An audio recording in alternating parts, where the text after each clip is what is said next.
wabarakatuh.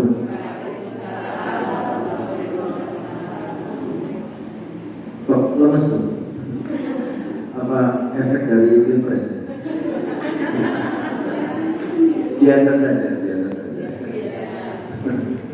Baik, kita ulangi. Assalamualaikum warahmatullahi wabarakatuh.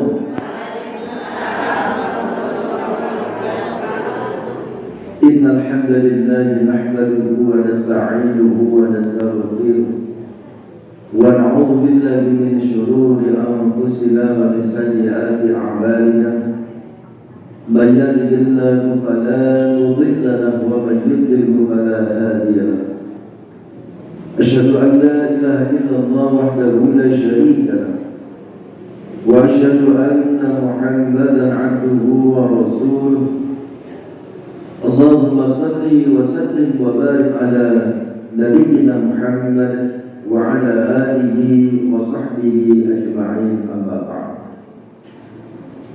Yang sama-sama kita hormati pengurus Majelis Taklim Kurma Kota Kediri beserta seluruh jajarannya, serta bunda-bunda sekalian, jamaah setia Majelis Taklim Kurma yang insyaallah semuanya dirahmati dan diberkahi oleh Allah Subhanahu wa taala. Yang pertama dan utama tentu mari kita senantiasa memanjatkan rasa syukur kita kepada Allah Subhanahu wa taala biqaulina alhamdulillahi rabbil alamin. Karena rasa syukur inilah yang nantinya akan menentukan kita apakah kita akan terus mendapat tambahan nikmat dari Allah Subhanahu wa taala atau justru kita akan mendapatkan siksa yang amat pedih darinya.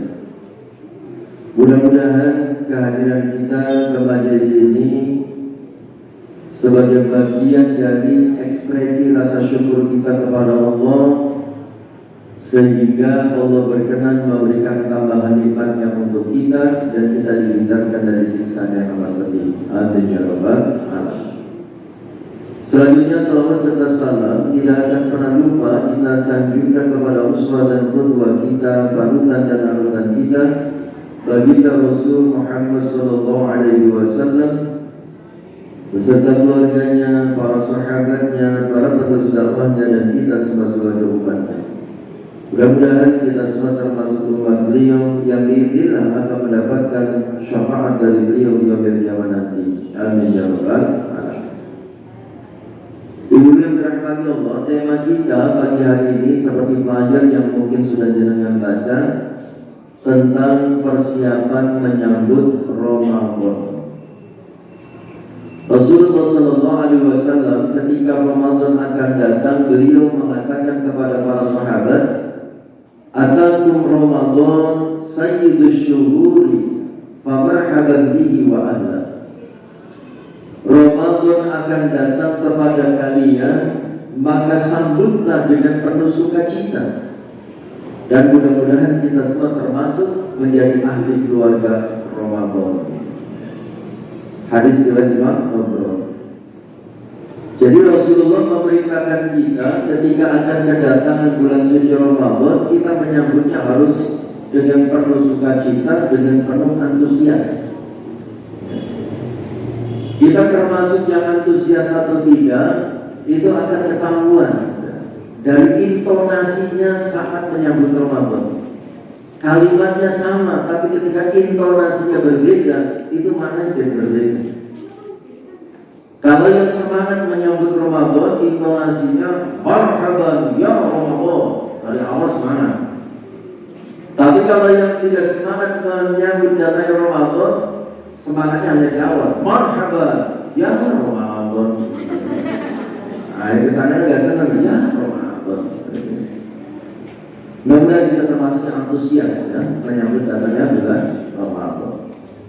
Sebagaimana ketika kita mau kedatangan tamu agung, tamu besar, tamu yang ditunggu-tunggu, tentu kita perlu melakukan persiapan-persiapan. Ya, seperti gandengan ketika mau dilamar, persiapan dulu ya, kedatangan sang pangeran pujaan hati, gitu ya. atau mau menyambut calon besan, perlu persiapan.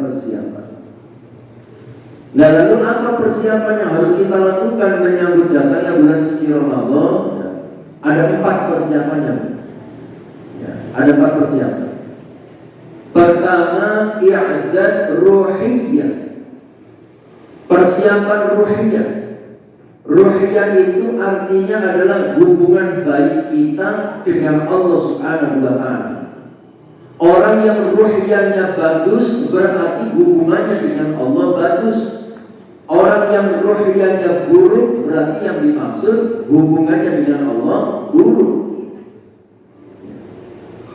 Nah, sebagai persiapan ruhiyah menyambut datangnya bulan Ramadan, apa yang harus kita lakukan? Ada 3. Persiapan ruhiyah ada 3 macam. Pertama, tazkiyatun nafas, ya, menyucikan, membersihkan hati dari berbagai macam penyakit hati. Jadi jangan sampai kita sambil berpuasa hati kita masih kotor, masih ada dendam, masih ada marah, gara-gara pilihannya beda, dibawa sampai puasa, gara-garanya saat menjelang pilihan saling bully, saling menjatuhkan dan seterusnya. Akhirnya hubungan pertemanan menjadi terganggu. Biasa saja. Nah, kita harus bersihkan hati kita. Atau saat puasa masih ada iri dan dengki dalam hati, karena biasanya saat bulan puasa atau menjelang puasa atau puasa akhir menjelang Idul Fitri, ujian penyakit hati itu banyak bermuncul. Biasanya menjelang Lebaran atau bahkan menjelang puasa, banyak tetangga yang ganti perabot rumah tangganya. Kan jadi begitu ya, ada yang ganti sofa baru, atau minimal kordennya baru, kulkasnya baru. Itu kalau kita yang hatinya tidak siap, tetangganya yang beli kulkas dia yang kedinginan. Ya Allah, ujian apa lagi yang mau berikan kepadaku? Kalau boleh ganti kulkas jadi kademen. Nah, itu penyakit hati. Ini jangan sampai kita berpuasa dalam keadaan hati kita masih kotor, masih menyimpan dendam, amarah, iri, dengki dan lain sebagainya. Harus bersihkan. Karena Rasulullah SAW bersabda dalam hadis dari Imam Nasai dan Ibnu Majah. Imam Nasai dan Ibnu Majah. Hadis Nabi mengatakan, "Rubba sha'imin laisa lahu min siyamihi illa al-jumu wal atash." Banyak orang yang berpuasa tapi dia tidak dapat apa-apa dari puasanya kecuali hanya dapat lapar dan haus. Artinya puasanya tidak diberi pahala oleh Allah Subhanahu wa Ta'ala, cuma dapat lapar dan haus. Kenapa? Ya karena itu masih ada penyakit dalam hatinya di antaranya. Salah satu contoh dalam hadis yang lain riwayat Imam Bukhari, Rasul bersabda, "Man lam yada' qawla zur wal 'amala bihi wal jannah, falaysa lillahi hajatun fi an yada'a ta'amahu wa syarabahu." Barang siapa yang tidak bisa meninggalkan perkataan dusta dan perilaku dusta dan pura-pura tidak tahu dari kedustaan yang dia lakukan, falaisa lillahi hajatun fi an yada'a ta'amahu wa syarabahu. Allah tidak butuh dengan puasanya. Untungnya masa kampanye tidak di bulan Ramadan. Wah, itu kalau kampanye di bulan Ramadan banyak yang tidak diterima puasanya. Kenapa? Karena belum bisa meninggalkan qaul zur, perkataan bohong, perilaku bohong, dan pura-pura tidak tahu dengan kebohongannya. Falaisa lillahi hajat. Ibu yang dirahmati Allah. Makanya kalau kita puasa itu kan bisa dipandang dari sisi fikih, bisa dipandang dari sisi tasawuf. Kalau dipandang dari sisi fikih itu sah dan tidaknya itu hanya dilihat dari melakukan hal-hal yang membatalkan puasa atau tidak. Tapi kalau dari sisi tasawuf itu kaitannya dengan berpahala atau tidak. Makanya Imam Ghazali itu membagi level puasa itu ada 3 tingkatan. Coba kita lihat ya. Kita ini puasanya levelnya di level mana? Setiap tahun puasa itu levelnya di mana? Puasa level yang paling bawah namanya shaumul 'am. Ya. Puasanya orang awam, puasanya orang kebanyakan, puasa standar, biasa banget. Ya. Apa standar puasa shaumul 'am ini? Standar puasanya yang penting tidak makan, tidak minum, tidak melakukan hal-hal yang membatalkan puasa yang lainnya. Ya, sudah, itu saja puasanya. Yang penting tidak makan, tidak minum, dan tidak melakukan hal-hal yang membatalkan puasa secara fikih. Ya. Nah, di atasnya shaumul 'am namanya shaumul khos. Puasanya orang khusus, VIP. Very important person. Seperti apa puasa orang khusus itu? Di samping dia tidak makan, tidak minum, mempuasakan mulutnya dan mempuasakan kelaminnya, dia juga mempuasakan panca inderanya. Matanya berpuasa dari melihat sesuatu yang dilarang oleh syariat. Telinganya berpuasa, mulutnya berpuasa, prei rasa-rasanya gitu ya. Mulutnya puasa, tangan puasa, kaki puasa, mempuasakan panca inderanya. Nah itu puasa level 2. Puasa level yang paling tinggi namanya shaumu khawasil khawas. Puasanya orang yang sangat-sangat khusus, VVIP. Kalau yang nomor 2 tadi VIP, V-nya cuma 1. VIP, very important person. Asli katanya begitu ya. Kalau VVIP, very very important person. Jadi orang yang sangat-sangat khusus. Ya, fasilitasnya beda. Seperti apa puasa yang VVIP? Ya, shaumul khawasil khawas, orang yang sangat-sangat khusus. Gitu ya. Itu puasanya di samping mempuasakan mulutnya dari makan minum, mempuasakan kelaminnya dari hubungan suami istri di siang hari, juga mempuasakan panca inderanya, matanya, mulutnya, tangannya, kakinya, semua puasa. Dan yang ketiga, mempuasakan hati dan pikirannya dari memikirkan selain Allah Subhanahu wa Ta'ala. Kata para ulama berat, level yang paling tinggi. Ini hanya para nabi, para wali, para kekasih Allah yang bisa melakukan. Kalau kita berat, ya. Kenapa? Kita nggak bisa hati dan pikiran terlepas dari urusan dunia, itu nggak mungkin. Ya. Coba saja jadinya pas Ramadan, gitu ya, ngobrol sama temannya. Kira-kira besok Lebaran jilbab yang keren model siapa ya? Nah, itu nggak masuk itu level 3 itu. Oh, model Syahrini, gitu seumpama gitu ya. Itu sudah nggak masuk level 3, gitu ya. Makanya minimal level 2. Minimal level 2 ya. Mempuasakan panca indera. Baik, kembali lagi tazkiyatun nafas. Persiapan ruhiyah yang pertama, tazkiyatun nafas, bersihkan hati dari berbagai macam penyakit. Kemudian nomor 2 masih persiapan ruhiyah. Nomor 2 adalah menyiapkan niat yang ikhlas. Menyiapkan niat yang ikhlas. Karena beribadah itu kalau ingin diterima, niatnya harus hanya karena Allah, hanya untuk Allah, hanya kepada Allah Subhanahu wa Ta'ala. Kanjeng Nabi memberikan motivasi kalau kita niat yang ikhlas hanya karena Allah saat berpuasa. Kata Kanjeng Nabi, motivasinya begini: Man shoma Ramadana, man barang siapa soma, dia berpuasa Ramadana, bulan Ramadan, imanan, dia berpuasa itu karena iman, bukan karena ikut-ikutan, bukan karena ngikutin tren. Ini umumnya orang Islam ngapain tuh? Puasa, oh ya wis aku puasa. Nah itu berarti ngikutin tren.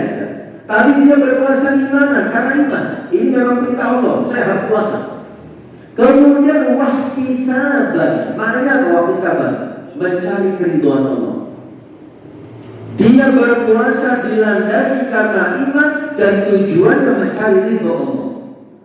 Dia puasa bukan karena gak enak sama orang tua, dia puasa bukan karena suka sama mertua, tapi betul-betul hanya karena Allah Subhanahu wa Ta'ala. Apa kata Kanjeng Nabi? Man shoma Ramadan iman wa ihtisaban ghufira lahu ma taqaddama min dhanbi.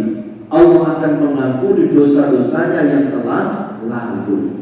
Dosa-dosanya yang lalu diampuni dengan puasanya. Asalkan puasanya ikhlas hanya karena Allah Subhanahu wa Ta'ala. Jadi ibadah kalau pengen diterima dan berpahala, ya harus hanya karena Allah, hanya untuk Allah, dan hanya kepada Allah.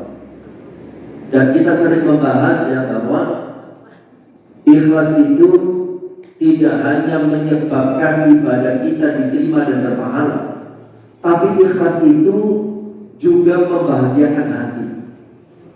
Ya, ikhlas itu membahagiakan hati.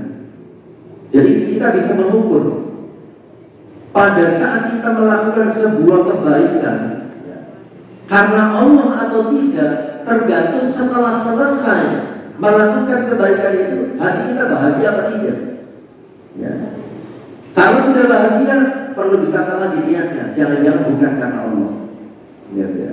Seperti halnya kita melakukan kebaikan supaya mendapatkan pujian dari manusia, balasan dari manusia, ucapan terima kasih dari manusia. Pada saat tiga hal itu tidak didapatkan, tidak ada yang memuji, tidak ada yang mengucapkan terima kasih, tidak ada yang memberikan penghargaan, maka hati akan kecewa. Ketika hati kecewa, berarti itu sebagai pertanda kita melakukannya bukan karena Allah Subhanahu wa Ta'ala. Jadi ikhlas itu membahagiakan hati. Ya.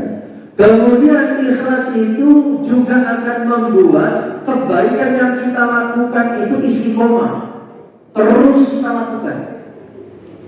Orang melakukan kebaikan kalau niatnya bukan karena Allah, biasanya gampang muntumi, ya. Gampang bosan, gampang berhenti. Contohnya kita datang pengajian ya, karena sungkan sama yang muda. Karena gak enak bolak-balik diajak, aku gak tahu belum, aku gak enak sungkan. Pas datang ke pengajian, yang ngajak gak datang. Ya Allah ngerti mola, aku gak tekon. Si ngajak di belakang gak nongol.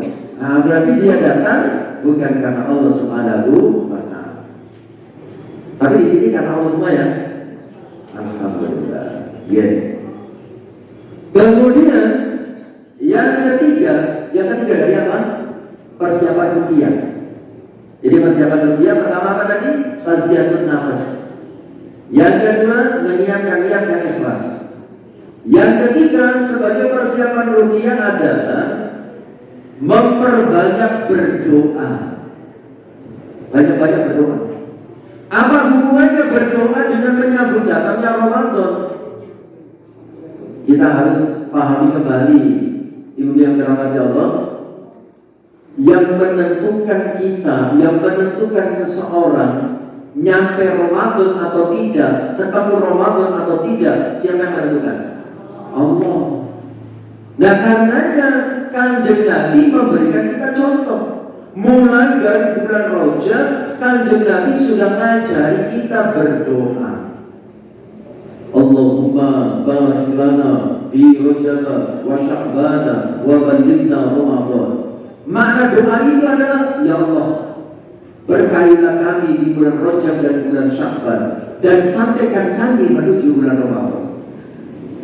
Berkahilah kami. Apa makna berkah itu? Berkah itu adalah ziyadatul khairi alal khairi, bertambah-tambahnya kebaikan. Itulah berkah.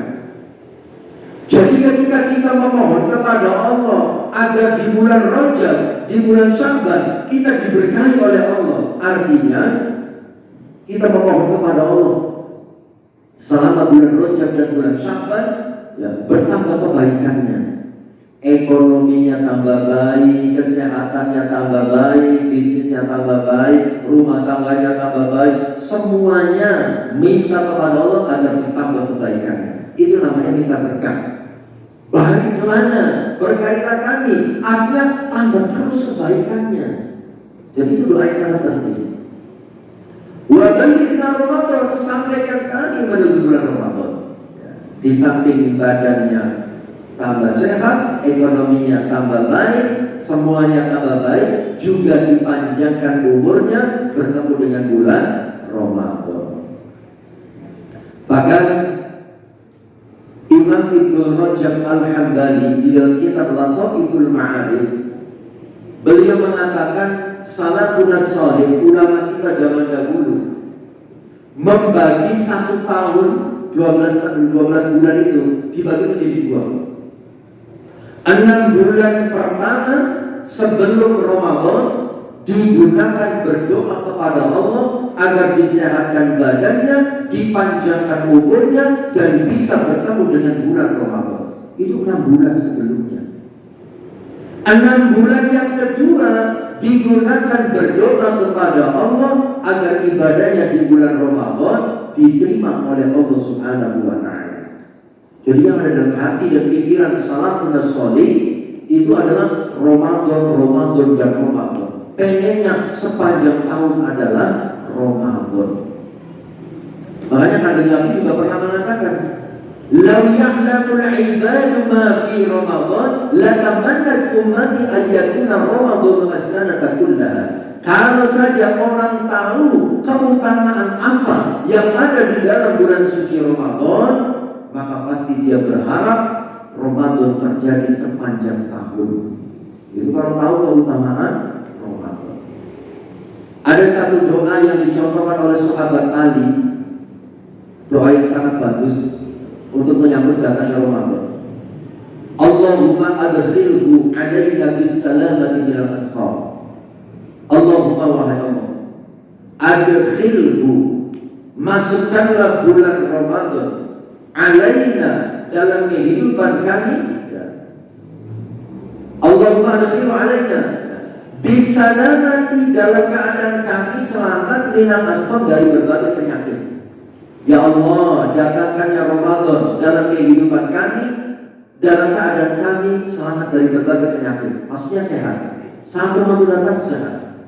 Wal farah minal ashghal, dan longgar dari berbagai kesibukan. Itu doanya sahabat tadi. Mudah-mudahan saat Ramadan nanti tidak terlalu sibuk. Ya. Supaya apa? Supaya bisa fokus memperbanyak ibadah kepada Allah Subhanahu wa Ta'ala. Kemudian doanya yang ketiga kata sahabat tadi, wa rabbina fihi bil yasiri minan naum, dan relakanlah kepada kami untuk sedikit tidur selama Ramadan. Itu doanya sahabat tadi. Sedikit tidur. Jadi bukan sedikit-sedikit tidur. Sedikit-sedikit tidur. Udah begitu tidurnya pakai dalil lagi. Naumus shaqim ibadah. Tidurnya orang puasa itu ibadah. Ada turun kan begitu. Nah, kembali lagi. Persiapan yang pertama, persiapan rupiah 3 ya. Tazkiyatun nafas, membersihkan hati ya. Yang kedua, menyiapkan niat yang ikhlas. Yang ketiga, memperbanyak berdoa ya. Karena yang menentukan seseorang sampai Ramadan atau tidak, ketemu Ramadan atau tidak adalah Allah. Sedikit mengingatkan lagi ya, sering kita bahas kenapa kita perlu berdoa. Salah satu yang paling penting itu adalah berdoa itu bisa mengubah takdir. Ya. Jadi takdir itu kan ada 2 macam. Ada takdir mubrom, ada takdir mu'allaq. Takdir mubrom, takdir yang sudah tidak bisa dirubah. Itu kecenderungannya takdir mubrom itu takdir untuk sesuatu yang sudah terjadi. Ya. Kemudian takdir mu'allaq itu takdir untuk sesuatu yang belum terjadi. Ya. Seperti Ramadan itu kan belum terjadi.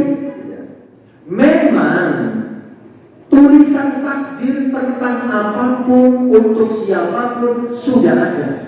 sudah ditulis. Ya. Bahkan ketika kita masih dalam kandungan ibu kita usia 4 bulan sudah ditulis. Tetapi Allah mengatakan di dalam surat Ar-Ra'd ayat 39 bahwa Allah itu masih punya kewenangan menghapus takdir yang sudah ditulis kemudian diganti dengan yang baru. Itu Ar-Ra'd ayat 39, bukan kata saya. Allah sendiri yang mengatakan, "Yamhullahu ma yasha'u wa yuthbit wa indahu ummul kitab." Allah akan menghapus apapun yang Allah kehendaki dan Allah akan menetapkan apapun yang Allah kehendaki, dan di sisi Allah lah induk segala catatan. Memang sudah ditulis si A nyampe Ramadan, si B nggak nyampe Ramadan, sudah ada tulisannya. Tapi kita sama-sama tidak tahu tulisan takdir kita nyampe Ramadan atau tidak. Karena kita sama-sama tidak tahu, Kanjeng Nabi memberikan contoh, berdoalah. Ya. Barangkali tulisan takdir kita nggak nyampe Ramadan, dengan doa-doa yang terus kita panjatkan kepada Allah, harapannya Allah mengubah takdir buruk dengan takdir yang baik. Ya. Makanya Kanjeng Nabi memberikan kita contoh dalam seluruh aktivitas hidup kita, selalu diawali dan diakhiri dengan doa. Masuk kamar mandi berdoa, keluar kamar mandi berdoa, mau makan berdoa, selesai makan berdoa, mau tidur berdoa, bangun tidur berdoa. Kenapa Nabi kok mencontohkan kita terus berdoa? Karena kita sama-sama tidak tahu takdir kita. Makanya teruslah berdoa kepada Allah dengan harapan Allah berkenan mengubah takdir buruk dengan takdir yang baik. Kanjeng Nabi mengatakan dalam hadis Imam Tirmidzi, la yuruddul qadha illa ad-du'a. Tidak ada yang bisa mengubah takdir kecuali doa. Nah, itu makanya kita harus berdoa. Dan jangan pernah berputus asa dalam berdoa. Ya. Karena banyak orang itu putus asa dalam berdoa. Kayak tahu enggak ngefek belas. Terus enggak usah. Begitu ya. Merasa tidak ada perubahan, akhirnya berhenti berdoa. Ya. Perlu dipahami ini yang berhati Allah. Semua doa itu hakikatnya dikabulkan. Cuma bentuk pengabulan doa itu kan ada 3 macam. Pertama, kita diberi apa yang kita minta. Kita kan maunya begitu, kan gitu ya. Diberi apa yang diminta. Yang kedua, tidak diberi apa yang diminta, tapi dihindarkan dari musibah yang senilai dengan apa yang diminta. Saya yakin kebanyakan orang kalau badannya lagi sehat, itu jarang minta sehat. Ya, biasanya minta sehat itu kalau lagi sakit. Ya kan? Nah, kita itu jarang berdoa minta sehat. Ya. Kita biasanya doanya rezeki terus kan begitu ya. Ya Allah, lancarkan rezekiku, mudahkan segala urusanku, capaikan semua cita-cita dan keinginanku. Nah, itu berdoanya kan begitu ya. Tapi jarang minta sehat, ya Allah, jaga kesehatanku, jarang. Tapi dalam kenyataannya kita jarang minta sehat, badan kita sehat terus. Nah, perlu dipahami, bisa jadi badan kita sehat terus, ini bentuk lain dari pengabulan doa. Ya. Kita minta sesuatu gak dikasih, tapi badan sehat terus. Bisa jadi badan sehat terus, yang jarang kita minta diberikan oleh Allah, itu sebagai pengganti dari apa yang kita minta yang tidak diberikan oleh Allah. Apa mau uangnya banyak tapi sakit terus, nah, uangnya habis untuk berobat, kan begitu ya. Nah, jadi kembali lagi, semua doanya dikabulkan. Yang ketiga, bentuk pengampunan doa itu dalam bentuk pahala di akhirat. Jadi tidak ada yang sia-sia. Ya. Sahabat Ali mengatakan, saya berbahagia ketika doa saya dikabulkan. Tetapi saya lebih berbahagia ketika doa saya tidak dikabulkan. Aneh kan? Kenapa sahabat tadi mengatakan begitu? Karena ketika doa saya dikabulkan, itu pilihan saya. Ketika doa saya tidak dikabulkan, itu pilihan Allah. Dan pilihan Allah itu lebih baik dari pilihan saya. Masya Allah. Kayaknya kita berat untuk bisa memilih seperti itu, kan begitu ya? Tapi itulah syariat. Baik, kembali ke masalah utamanya. Persiapan pertama selesai. Ya, persiapan rupiah. persiapan yang kedua menyambut datangnya bulan suci Ramadan adalah i'dad ilmi, persiapan ilmu. Kenapa kita perlu persiapan ilmu menyambut datangnya bulan Ramadan? Karena selama bulan Ramadan isinya adalah ibadah. Dan yang namanya ibadah, kalau pengen diterima dan berpahala, tidak cukup hanya ikhlas dalam niatnya, tidak cukup hanya semangat dalam mengerjakannya, tetapi cara kita mengerjakannya juga harus benar. Nah, supaya cara kita beribadah itu benar, maka harus tahu ilmunya.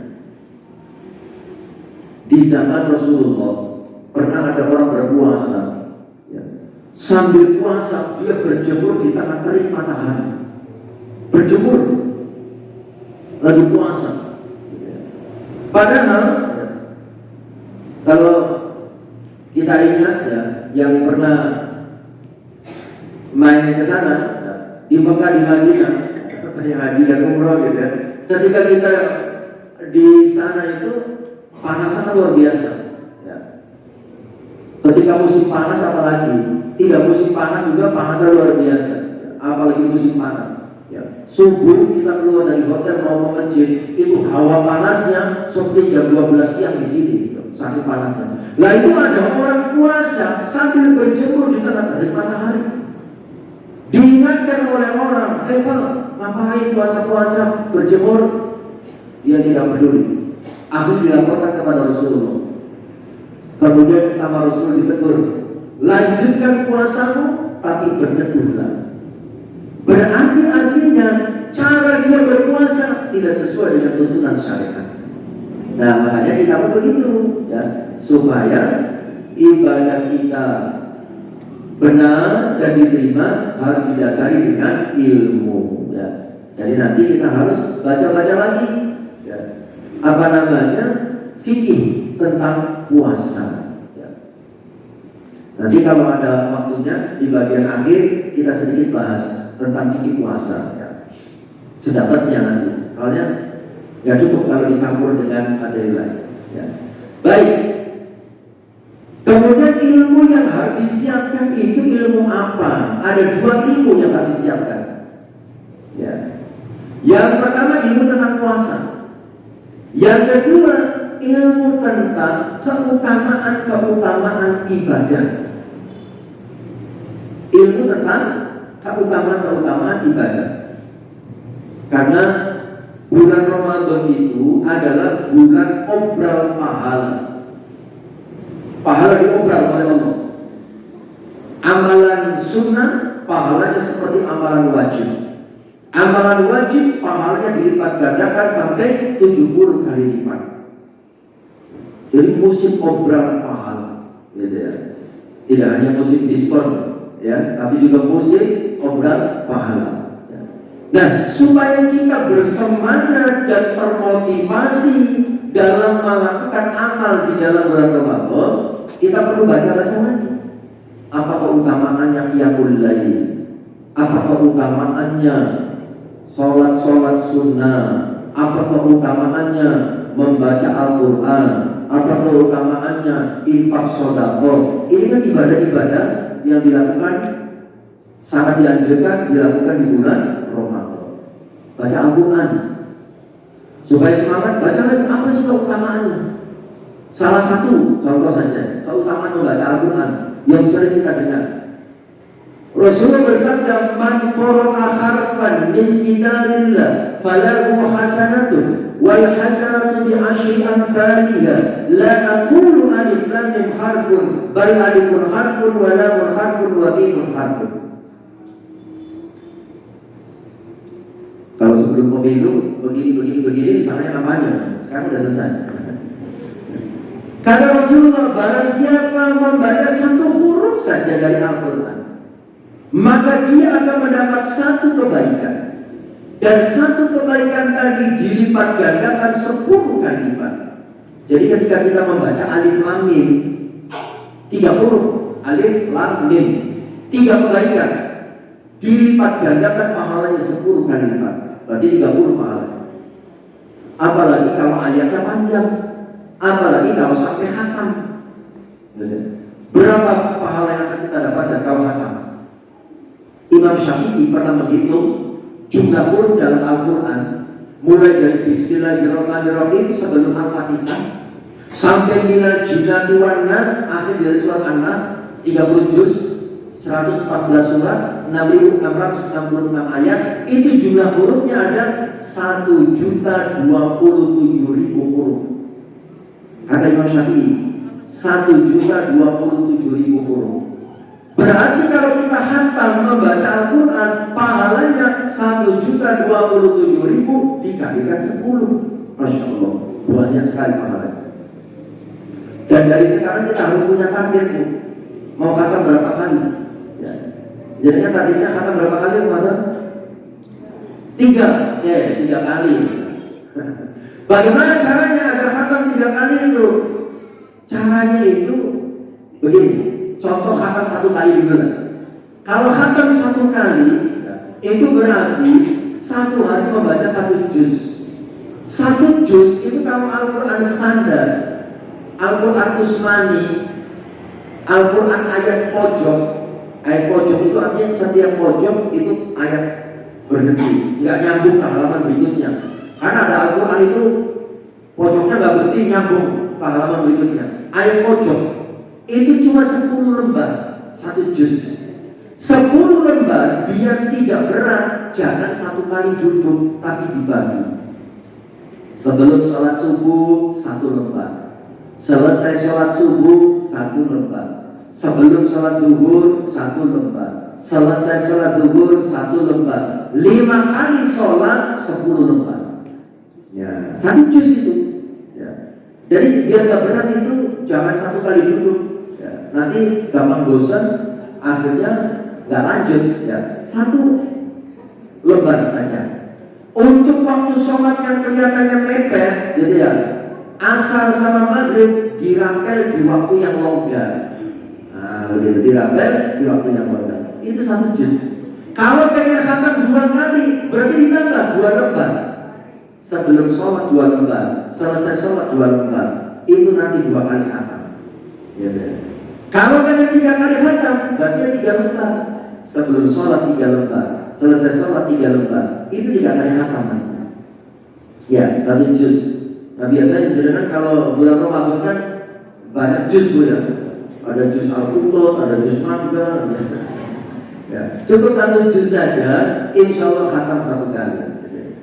Baik, itu persiapan yang kedua, persiapan ilmu. Persiapan yang ketiga adalah i'dad jasadi, persiapan fisik. Kenapa kita perlu persiapan fisik menyambut datangnya Ramadan? Karena waktu yang kita miliki bulan Ramadan dan juga selain Ramadan sama waktunya sehari 24 jam.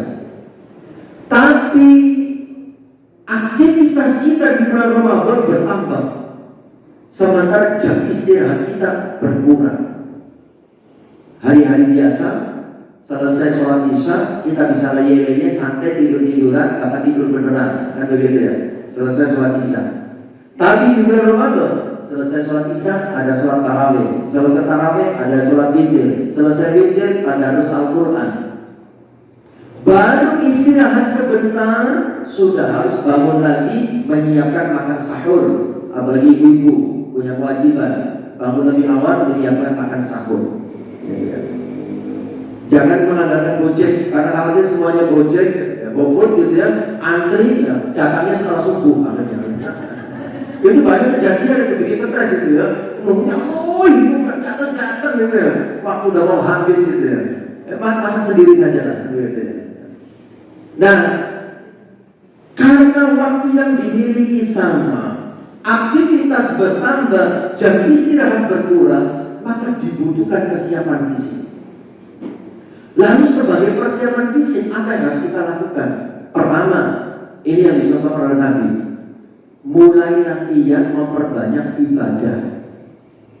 Bahkan Kanjeng Nabi dari mulai bulan Rajab itu sudah mulai memperbanyak puasa. bulan Sya'ban lebih banyak lagi puasanya. Siti Aisyah mengatakan, saya tidak pernah melihat Nabi puasa sebulan penuh kecuali di bulan Ramadan. Dan saya tidak pernah melihat Nabi banyak berpuasa kecuali di bulan Sya'ban.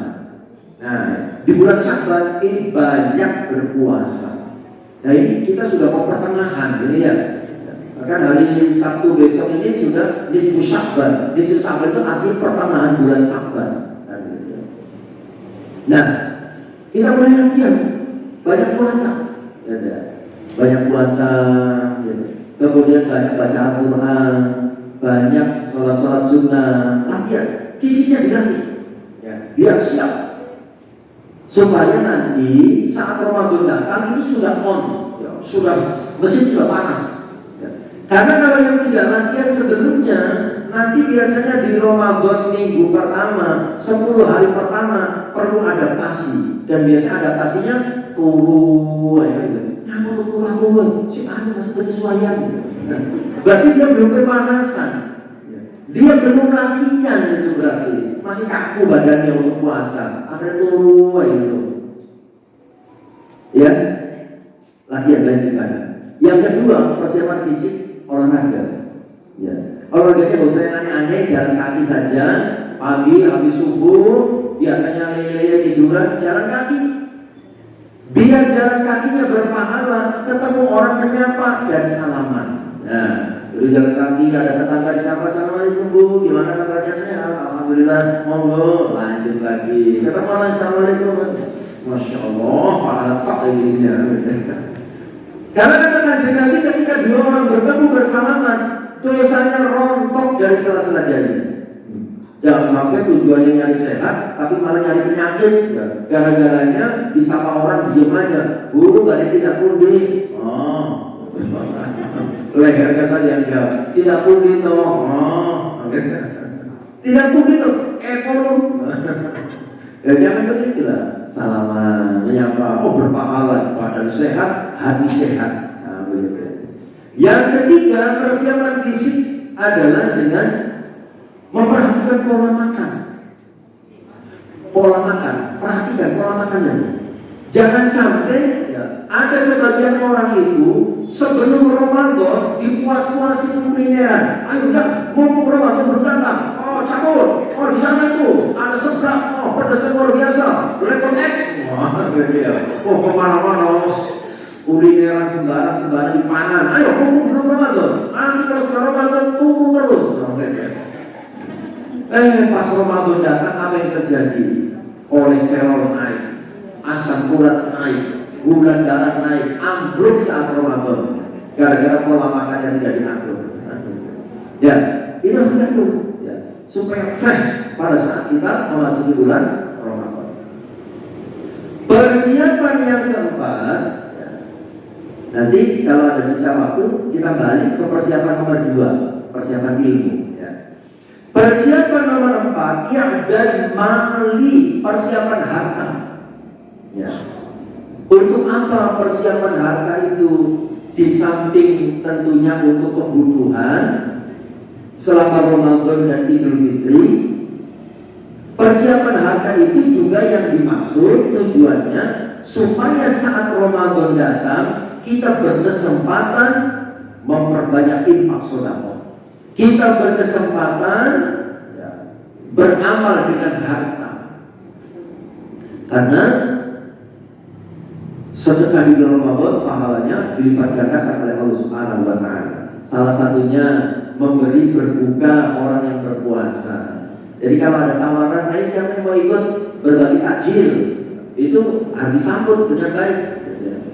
Apakah ikut di musola, di masjid, atau ada juga kan yang bagi takjil di jalanan gitu ya. Biasanya organisasi atau kelompok-kelompok masyarakat, majlis taklim juga ada itu, majlis taklim kurma, mau bagi-bagi takjil di depan gitu ya. Tapi bagi takjilnya jangan dipikir orang jualan gitu ya. Itu nanti dianggap orang jualan, mematikan orang jualan gitu ya. Oke, persiapan harta. Itu yang terakhir. Kemudian sekarang kita kembali ke persiapan ilmu, ya, ilmu tentang puasa. Ibu yang dirahmati Allah, perlu dipahami ya, puasa Ramadan itu hukumnya wajib.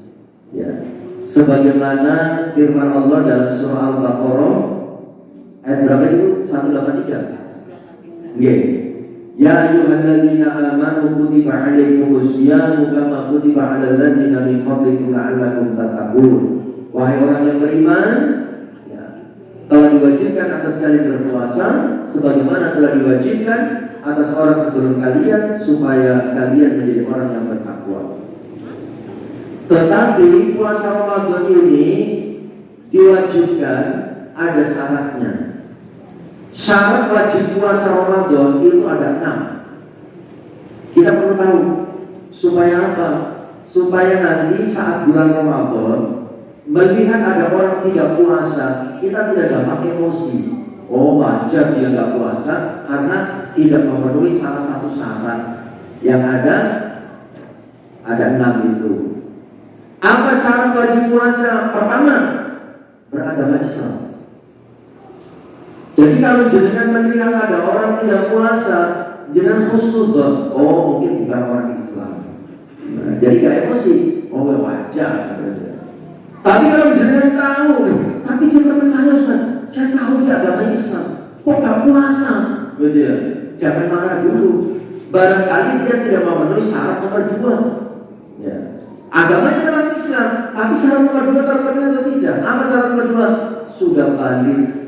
Oh, mungkin belum balik yang ini. Belum balik, aku bisa Ustaz. Wah, gitu ya. Tahu goku, aku ngerti dia agamanya Islam, sudah balik. Oh, sudah rumah tangga, tenang, jangan marah dulu. Barangkali tidak memenuhi syarat nomor 3. Syarat nomor 1, 2, oke masuk. Syarat nomor 3. Apa syarat nomor 3 itu? Berakal sehat. Jadi kalau jenengan tahu ini teman saya, dia agamanya Islam dan juga sudah balik, lah kok tidak puasa? Mungkin gendeng. Berarti dia tidak memenuhi syarat nomor 3. Wong gendeng tidak wajib puasa. Oh, kalau wong gendeng ya. Jadi kita gak emosi, biasa saja. Tapi dia tahu juwit, Ustaz ngerti juwit kok. Berarti kan waras, gitu ya. Jangan marah dulu. Bisa jadi tidak memenuhi syarat nomor 4. Agamanya memang Islam, dia sudah balik, akalnya juga sehat. Syarat nomor 4, berbadan sehat. Oh, mungkin dia sedang sakit. Sakit apanya? Makanya nambah orang. Ya, gitu. Kalau dia sudah memenuhi syarat itu, Islam, balik, berakal sehat, badan juga sehat. Tapi kalau tidak puasa, jangan marah dulu. Mungkin tidak memenuhi syarat nomor 5. Apa syarat nomor 5? Bukan musafir. Karena musafir boleh tidak puasa. Nanti kita bahas. Bisa jadi dia itu orang sini, kelahiran sini, sekolahnya di sini, tapi dia sudah berumah tangga, tinggalnya di Surabaya, KTP-nya KTP Surabaya. Maka ketika dia ke sini, dia statusnya musafir. Ya, jadi boleh tidak puasa. Jangan marah dulu. Oh iya, dia rumahnya Surabaya. Tapi saya tahu dia rumahnya di sini, Ustaz. Kerjanya juga di sini. Jangan marah dulu. Mungkin tidak memenuhi syarat nomor 6. Apa syarat nomor 6? Tidak sedang haid atau nifas. Oh, mungkin dia sedang haid. Tapi laki-laki, Ustaz. Oh, berarti kalau begitu kembali ke syarat nomor 3. Mungkin gendeng. Oh, gendeng gak wajib poso. Ya, kita harus tahu. Syarat wajib puasa itu ada 6, ya, supaya ketika melihat ada orang tidak puasa, kita husnudzon. Oh, ini tidak memenuhi syarat, kan begitu. Oke. Kemudian dari syarat-syarat itu ada pengecualian. Ya, ada ungkapan dalam bahasa hukum Islam itu inna likulli qa'idah mustasnaya. Setiap kaidah selalu ada pengecualian. Pengecualiannya, ya. Pertama, ada orang itu boleh tidak puasa, tapi wajib qadha. Qadha itu mengganti puasa di hari lain. Pengecualian pertama, dia boleh tidak puasa, tapi wajib qadha. Siapa mereka ini? Pertama, Orang sakit yang masih bisa sembuh, sakit yang ada harapan sembuh. Maksudnya sakit biasa, seperti lagi Ramadan kena diare, gitu ya. Diare kan nggak mungkin seumur hidup diare terus kan gitu ya. Diare. Ya. Kalau puasa nggak kuat, ya. Atau kalau puasa tambah lama sembuhnya, boleh tidak puasa, tapi wajib qadha di hari lain. Ya. Meriang, gitu ya, bergesi, gitu ya, panas dingin, gitu ya. Ya itu kalau puasa nggak kuat, ya. Boleh tidak puasa, ganti di hari lain. Yang kedua, musafir, ya. Boleh tidak puasa, tapi wajib qadha di hari lain. Dalilnya Al-Baqarah 185, faman kana minkum maridun aw ala safarin fa iddatun min ayyamin ukhra. Barang siapa di antara kalian sakit atau bepergian, kalau tidak puasa mengganti di hari lain. Tapi musafir itu ada syarat dan ketentuannya. Musafir boleh ngambil opsi tidak puasa kalau jarak perjalanannya mencapai jarak yang boleh untuk jamak kosong. Ya, ada yang mengatakan 80 kilo, 85, 87, ya. Di atas 80 kilometer. Seperti sini Surabaya, jenengan safar pas Ramadan mau belanja seumpama, itu boleh mengambil opsi tidak puasa. Ya. Kalau tetap puasa boleh tidak? Ya tetap boleh, tetap berpahala. Ya. Tapi kalau disuruh pilih afdol mana, ternyata lebih afdol tidak puasa. Lebih utama tidak puasa. Ya. Karena itu rusuh, keringanan dari Allah. Orang yang tidak mengambil keringanan dari Allah itu sombong. Ya, kata ulama begitu. Ya. Tapi kalau tetap puasa, ya tetap boleh. Ya. Cuma begini, harus dipahami, ini banyak yang tidak paham. Ketika kita mengambil opsi tidak puasa, gitu ya, ke Surabaya, saat balik lagi ke Kediri, nyampe Kediri kok belum maghrib, maka sudah nyampe rumah, ya, itu sudah tidak boleh makan minum. Kenapa? Karena yang membolehkan dengan makan minum sudah hilang. Apa penyebab jenengan boleh makan minum? Safar, bepergian. Kalau sudah sampai rumah, sudah bukan musafir, nggak boleh makan minum. Jadi kalau jenengan masih pengen tetap makan minum, nongkrong dulu di Simpang Lima Gubul, nunggu maghrib, bebas makan minum di sana. Kenapa di sini? Saya musafir, tadi pagi dari Surabaya. Nah, gitu ya. Masih boleh makan minum. Ya. Tapi kalau sudah nyampe rumah, sudah nggak boleh, sudah bukan musafir. Nah, gitu, aku pahami. Gitu ya. Kemudian termasuk panjenengan, hampir sama hukumnya dengan musafir, jenengan haid, kan haram puasa, kan gitu ya. Tapi kalau di siang hari jenengan suci, semenjak suci tidak boleh makan minum.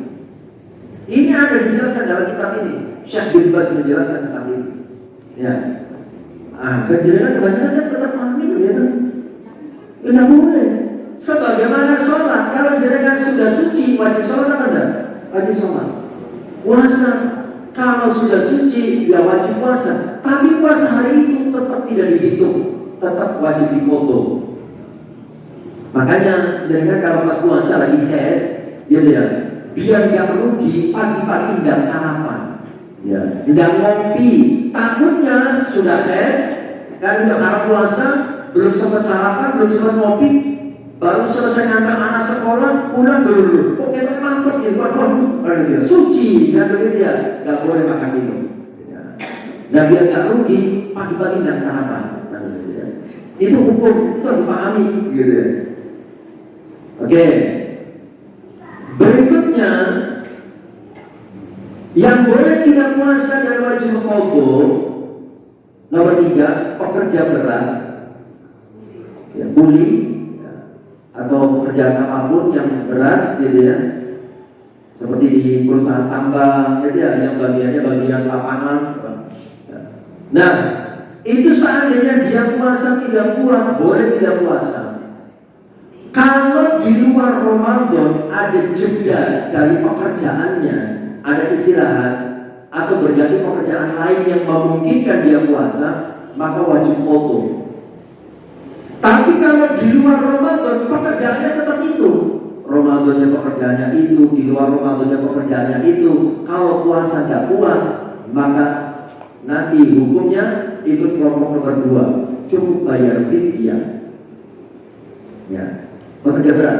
Soalnya kalau dia pekerja berat sambil puasa nggak kuat, pas bulan puasa ngecor lantai 2, panas-panas, itu bisa geliyang gitu ya, bisa nanti kakinya yang dicor kan begitu ya.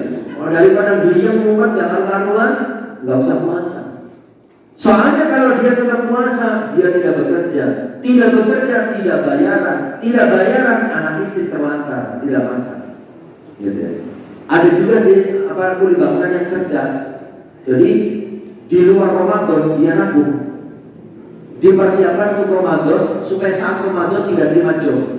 Oh keren ya, kuliah begitu. Kenapa kok Ramadan nggak kerja? Saya sudah persiapkan kebutuhan saya Ramadan supaya saya bisa puasa. Wah keren ya. Yang keempat, boleh tidak puasa wajib qadha wanita hamil atau menyusui menurut satu pendapatnya mazhab Hanafi. Jadi wanita hamil atau menyusui itu disamakan dengan orang sakit yang masih bisa sembuh. Ya, hamil itu kan sakit, sekarang sakitnya bisa ngajak, gitu ya. Itu kan bisa sembuh. Makanya dimasukkan dalam kelompok nomor 1. Ya, boleh tidak puasa tapi wajib qadha. Ini menurut pendapat yang pertama terkait wanita hamil dan menyusui. Karena banyak pendapatnya. Oke, selesai kelompok pertama. Ada 4 orang ya. Kelompok yang kedua, boleh tidak puasa, tidak perlu qadha, cukup bayar fidyah. Bayar fidyah itu 1 hari tidak puasa, memberi makan 1 orang miskin. Kalau beras itu 1,5 kilo, kalau uang standarnya LMI, saya tanya LMI itu 20.000. Penggantinya 1 hari tidak puasa, kalau bayar fidyah penggantinya 20.000. Tapi kalau standarnya Basnas, ya, Badan Amil Zakat Nasional, saya lihat di situsnya itu 60.000. Ya, jadi ikut standar LMI itu cuma 20.000. Siapa yang boleh tidak puasa cukup bayar fidyah? Pertama, orang tua renta. Orang tua sudah sangat sepuh, fisiknya lemah. Kalau dipaksa puasa nanti sakit. Ya, jangan dipaksa puasa. Cukup bayar fidyah. Atau orang tua badannya masih sehat tapi udah pikun. Malam hari ikut makan sahur, pagi-pagi tanyakan sarapan. Loh sarapannya di siang, itu baik ahli. Siang-siang nanya lagi, loh sarapannya gitu ya Allah, mau diubat loh. Nah itu udah, jangan diubat di makanannya, dikasih. Udah pikun. Ya. Karena nanti disuruh puasa begitu lagi. Cukup bayar fidyah. Yang kedua, orang sakit menahun. Sakit yang kecil kemungkinan sembuhnya. Karena ada orang itu diuji, umurnya panjang tapi sakit terus. Kalau puasa tidak kuat, maka boleh tidak puasa, cukup bayar fidyah. Yang ketiga, pekerja berat yang tidak ada alternatif pekerjaan lain. Kalau di kelompok yang pertama kan pekerja berat yang ada alternatif pekerjaan lain di luar Ramadan. Kalau ini pekerja berat yang tidak ada alternatif pekerjaan lain di luar Ramadan, cukup bayar fidyah. Yang keempat, wanita hamil atau menyusui menurut pendapat Ibnu Umar dan Ibnu Abbas. Ini pendapat yang kedua mengenai wanita hamil dan menyusui. Cukup bayar fidyah, tidak perlu qadha. Ini pendapat Ibnu Umar dan Ibnu Abbas. Kemudian ada yang boleh tidak puasa tapi wajib qadha dan wajib fidyah double. Yang qadha ya fidyah. Ini untuk wanita hamil atau menyusui menurut pendapat mazhab Syafi'i. Ketika wanita hamil dan menyusui, ketika dia hanya mengkhawatirkan anaknya, lagi Ramadan, ibunya kuat, ibunya sehat, tapi khawatir anaknya. Jadi yang dikhawatirkan anaknya saja, ibunya enggak. Ya, khawatir pertumbuhan anaknya dalam kandungan, janinnya tidak normal pertumbuhannya, atau kalau lagi menyusui khawatirnya air susunya tidak lancar keluarnya. Yang dikhawatirkan anak, ibunya tidak dikhawatirkan, baik-baik saja. Itu justru wajib qodha dan wajib fidyah. Itu menurut pendapat Syafi'i. Dan masih menurut pendapat Syafi'i, kalau yang dikhawatirkan dirinya saja, ibunya saja, atau mengkhawatirkan ibunya dan anaknya, dua-duanya dikhawatirkan, maka cukup qodha, tidak perlu fidyah. Itu pendapat Syafi'i terperinci jadi dua ya. Ya. Kalau mengkhawatirkan anaknya saja, qodha plus fidyah. Kalau mengkhawatirkan ibunya saja, qodha saja. Mengkhawatirkan ibunya plus anaknya, qodha saja. Itu kalau kita mengikuti mazhab Syafi'i. Yang terakhir, pendapat yang ketiga terkait wanita hamil dan menyusui. Ini saya mendapatkan pendapat ini dari dokter lulusan Madinah, Dr. Agung Cahyadi, Surabaya. Kata beliau begini, kalau wanita itu manaan, ngerti manaan dia? Ya, mertengan, gitu ya. Anak pertama belum disapi, anak kedua sudah muncul di perut. Anak kedua lahir belum disapi, anak ketiga sudah muncul di perut. Nah, wanita yang manaan tidak perlu qodha, cukup bayar fidyah. Ya mau qodhanya kapan? Mau qodha berteman, gitu. Mau qodha menyusui mana? Mau qodha berteman, gitu. Maka cukup bayar fidyah, tidak perlu qodha. Kan nggak sempat mau qodhanya gitu. Tapi kalau kelahirannya jedanya normal, kelahiran anak pertama dengan anak berikutnya ada jeda yang cukup untuk qodha, maka ambil opsi qodha. Jadi jenengan itu banyak opsinya untuk wanita hamil dan menyusui itu ya. Mau pendapat yang mana, ada yang bertanggung jawab. Tapi kalau jenengan untuk diri jenengan sendiri, ambil opsi yang paling susah, paling berat kalau untuk diri sendiri. Tapi kalau melihat orang lain ngambil yang ringan, jenengan tidak boleh emosi, ya sesuai dengan kemampuan, gitu ya. Tapi wa antasumu khairul lakum, jika kalian puasa itu lebih baik. Ya, kalau mengambil opsi qodha itu lebih baik. Bahkan kalau menurut Syekh bin Baz, dari semua pendapat itu yang paling kuat adalah qodha. Kenapa? Karena wanita hamil dan menyusui itu seperti orang sakit yang masih bisa sembuh, ya kan? Ya, kan nggak selamanya hamil, nggak selamanya menyusui, kan ada jeda, ada waktu untuk qodha. Makanya yang paling kuat dari semua pendapat itu kata Syekh bin Baz adalah yang opsi qodha. Baik, time is over, waktunya habis. Ya, kalau ada yang mau ditanyakan dipersilakan, kalau tidak ada dicukupkan. Ada kuis? Tidak ada? Ada? Oh, ini dulu kalau nanya, berarti yang dapat dulu. Waalaikumsalam. Saya kemarin ikut persiapan Ramadan di online ya, Ustaz.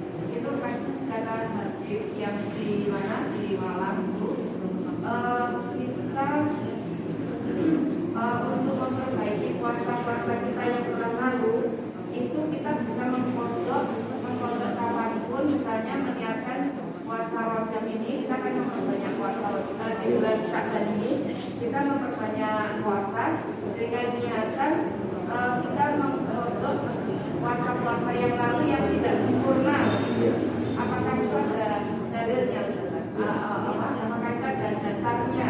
Dan kata beliau juga begini, untuk menghindari puasa-puasa kita yang lalu mungkin kita tidak puasa atau mungkin ya yang tadi kita hamil menyusui tidak membayar qodha, kita tidak mengqodha tapi membayar fidyah saja. Nah, kata beliau ketika kita itu saum Senin Kamis kemudian saum yang lalu itu juga kita meniatkan untuk mengqodha siang Ramadan yang telah lalu. Nah, itu saja yang bisa disampaikan. Terima kasih. Assalamualaikum warahmatullahi wabarakatuh. Jadi kalau menurut ketentuan dalam fikihnya, qada puasa itu dilakukan bagi orang yang memang batal dengan jelas puasanya, gitu ya, jelas batal puasanya. Kalau cuma perkiraan, dulu tidak sempurna, gitu ya, itu kan tidak jelas standarnya, kan gitu ya. Kalau menurut saya tidak perlu seperti itu, ya. Kalau mau puasa sunnah ya dinyari saja puasa sunnah, karena semua ibadah sunnah salah satu fungsinya adalah untuk menambeli kekurangan ibadah wajib, gitu ya. Ada satu hadis yang sangat panjang itu ketika tentang hisabnya sholat. Jadi orang ini dihisab pertama sholat wajib. Coba dicek sholat wajibnya, sempurna, oke, tulis sempurna. Coba dicek sholat wajibnya, nggak sempurna. Kata malaikat jawab begitu. Ya sudah, coba dicek sholat sunnahnya. Ya, karena sholat sunnah yang dilakukan untuk menutupi kekurangan sholat wajibnya. Jadi ibadah sunnah sendiri itu sudah berfungsi untuk menutupi kekurangan ibadah wajib. Ya, jadi menurut pendapat saya hormati pendapat beliau, tapi saya punya pendapat tidak perlu kalau tidak jelas puasa dulu itu batal. Kalau dulu itu memang puasa itu batal dan kita punya utang belum membayarnya, baru tegas dan jelas kita lihat fotonya. Tapi kalau masih perkiraan untuk menyempurnakan puasa yang lalu, bahkan puasa yang lalu tidak sempurna, gitu ya. Menurut pemahaman saya tidak perlu kalau untuk menyempurnakan. Kenapa? Karena dengan ibadah sunnah itu memang fungsinya menyempurnakan ibadah wajib yang tidak sempurna. Nah, begitu ya. Ya, itu menurut pendapat saya begitu. Ya. Saya hormati pendapat beliau, tapi saya punya pendapat seperti itu. Gitu. Baik, silakan, Bu Primun. Jadi pada bulan puasa itu membaca Al-Quran, ya. Itu apa perlu baca dengan terjemahannya artinya, untuk mengejar biasanya cuma baca. Iya. Gimana? Iya. Jadi kalau para ulama dia membaca lafaznya saja, lafaz saja, tidak perlu membaca artinya. Tapi kalau kita punya keinginan ya, untuk tadabbur ya di waktu yang lain, jadi ada target membaca sendiri, target tadabbur ya lain lagi, kan begitu. Soalnya kalau tadabbur sampai khatam itu butuh waktu yang panjang ya. Tapi khatam di sini yang maksudnya khatam dengan membacanya saja tanpa mentadabburi maknanya. Jadi kalau mentadabburi sesi yang lain, kan begitu ya. Ada sesi tersendiri untuk tadabbur. Oke, benar. Terima kasih Gus. Masalah 10 Sya'ban. Maka ada amalan khusus tentang 10 Sya'ban malamnya itu. Gus, terima kasih. Oke. Tentang nisfu Sya'ban. Tentang nisfu Sya'ban itu, ya, ibu yang dirahmati Allah. Kalau pertengahan bulan Sya'ban itu merupakan malam yang mulia, itu semua ulama sepakat. Ya. Yang saya bacakan.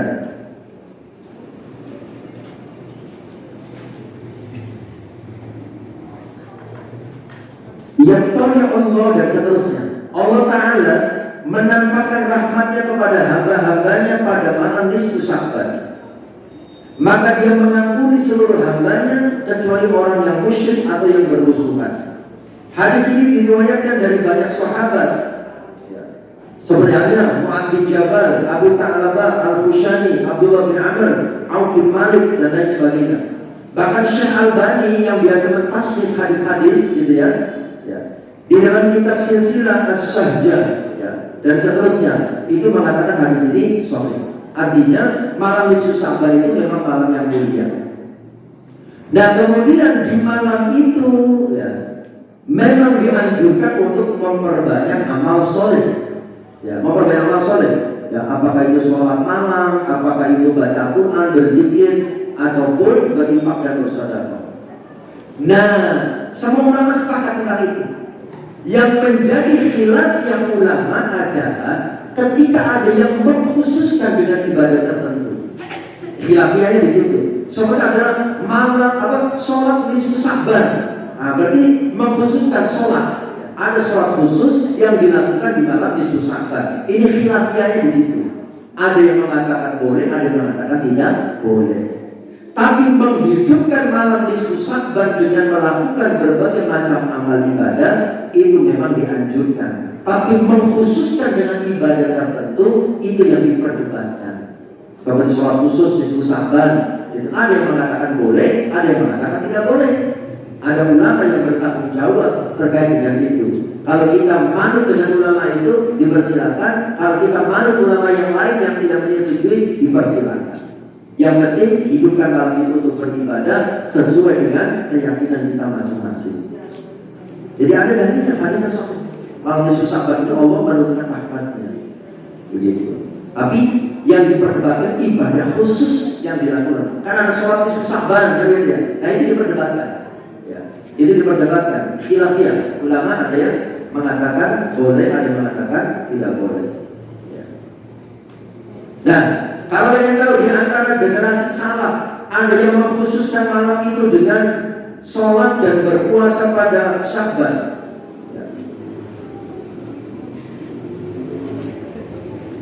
Itu disebutkan di dalam yang ketiga As-Sirat Al-Mustaqim.